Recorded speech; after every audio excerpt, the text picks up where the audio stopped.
Sin duda alguna, una de las claves para comprender la grandeza de Roma era lo vasto que era su territorio, gracias a sus legiones, las legiones romanas, que durante los siglos V a.C. hasta el 5 después de Cristo simbolizaron el poder, la grandeza y el dominio de uno de los pueblos más grandes de la historia antigua.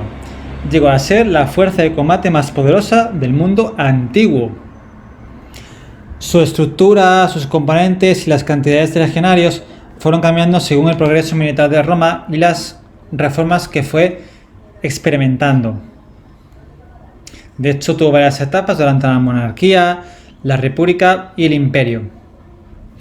Pero nos interesa sobre todo saber cómo son algunas de las tácticas más relevantes y genuinas de este cuerpo militar. Por ejemplo, la formación Tortuga. ¿Por qué se llamaba así? Tortuga. Qué raro. ¿Acaso iban los legionarios con tortugas a los combates? O sea, una tortuga como símbolo de protección. Consistía en agrupar los escudos de manera que la primera línea los protegía verticalmente, es decir, el escudo lo colocas encima de la cabeza y todos los legionarios van juntitos, de forma que parece como un caparazón de una tortuga. Así se puede evitar que pasara un proyectil o una lanza. Fue la formación más básica usada por el Imperio Romano. La formación en orbe, una especie de círculo, consistía en una defensa circular, donde los soldados quedaban pegados cuerpo a cuerpo y protegidos por sus escudos. Pero, requiere de mucha disciplina y se usaba para cuando estaban rodeados completamente.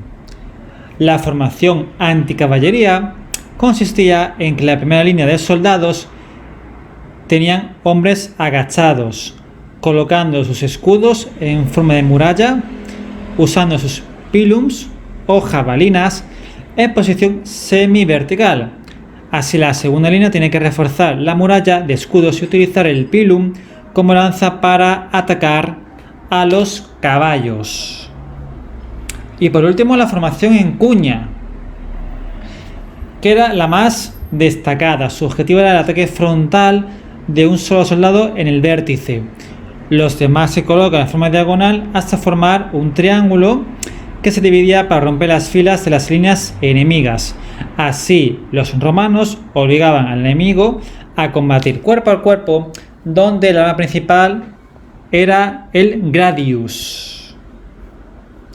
Fijaos lo poderoso que era este cuerpo militar, de forma que permitió que el Imperio Romano se extendiese en época de Adriano en su mayor esplendor territorial desde las costas de Lusitania y Finisterre, la actual Portugal y Galicia respectivamente, y Inglaterra y Gales, hasta el Imperio Parto, el actual Irán y la zona de Siria. De hecho, fijaos en la imagen, todos estos números simbolizan presencia de campamentos de legionarios. Están distribuidos por las fronteras y por zonas conflictivas, sobre todo en la limes, que es la frontera que divide el Imperio Romano del resto. En el año 312 después de Cristo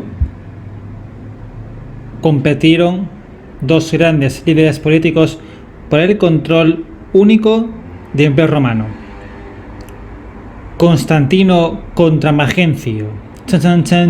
Fight, round 1. En la batalla del puente Milvio se enfrentaron ambos emperadores por tener el control absoluto de toda Roma. Cuenta la leyenda que Constantino, después conocido como Constantino I el Grande, tuvo una visión. Una cruz se le apareció en sueños con un mensaje: si sigues esta cruz, vencerás. A partir de él, cuando venció y fue proclamado emperador de toda Roma, legalizó y permitió el culto al cristianismo, el culto a Jesucristo, pasando de la persecución al reconocimiento. La historia de Roma cambió absolutamente por un hecho, fijaos, como este. Ya por último, la última historia fascinante de Roma, en pequeñas dosis, como las cosas buenas de la vida. Mira, Roma atravesó diferentes periodos, etapas, conflictos, luchas personales y tuvo a numerosos enemigos. Fue un pueblo que se enfrentó a numerosas batallas. Claro, la sed de poder hizo que encontrase a muchos enemigos que defendían sus tierras. Un conflicto muy sonado fue el que enfrentó a la República Romana en el siglo III a.C. con Cartago, la otra gran potencia política y militar de la época en el Mediterráneo. Lucharon por parte romana, entre otros, el famoso Publio Cornelio Escipión, conocido como y Escipión el Africano, y por parte cartaginesa destacó Aníbal, el temible Aníbal Barca, también Asdrúbal Barca. ¿Por qué ocurrió esta batalla? Que fue antes y un después la expansión romana y por tanto la decadencia de Cartago, ese enemigo que incomodaba a Roma. Pues, como sabéis, ambas potencias se repartían el Mediterráneo. Llegó un pacto por el cual Cartago situaba sus dominios en el Mediterráneo de Hispania, desde el sur hasta el Ebro, mientras que Roma situaba su zona de dominio hasta el Ebro, hasta la zona de la actual Tarragona. ¿Qué ocurre? Que había una ciudad llamada Sagunto, de la actual provincia de Castellón, que se encontraba en territorio de control cartaginés, pero esa ciudad curiosamente era aliada de Roma, como un punto dentro del territorio cartaginés, que era aliado y pactó con Roma. ¿Qué ocurrió? Que Roma le interesaba provocar a Cartago. ¿Cómo así ocurrió?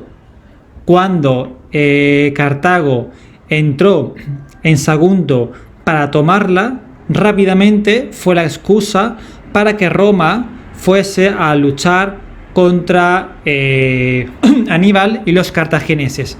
Comenzó la Segunda Guerra Púnica. Y lo más interesante fue la historia de Aníbal. Aníbal, una batalla muy dura, muy larga en el tiempo, derrotó en primera instancia a los romanos y se fue con su famoso elefante, a lomos del elefante, con otros